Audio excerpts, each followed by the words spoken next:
गैरसमज आहे की खूप जास्त खावं, जे की खरं नाही आहे.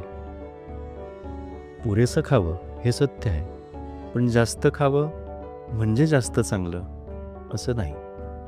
पैशाच्या आणि खाण्याच्या बाबतीत हे सत्य लागू पडतं. जितकं जास्त तितकं छान असं नसतं.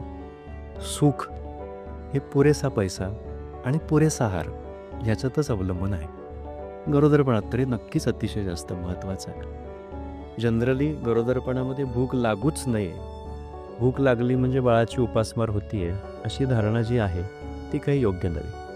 कारण भूक ही तसं म्हटलं तर मानवी एक्सप्रेशनचाच एक भाग आहे.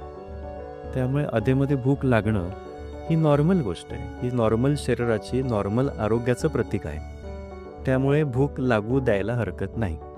आणि अगदीच असंही असेल तर मग लो कॅलरी म्हणजे गाजर किंवा ताक किंवा मुरमुरे अशा काही गोष्टी खाऊन ती भूक मोडण्याचा आपण प्रयत्न करू शकतो.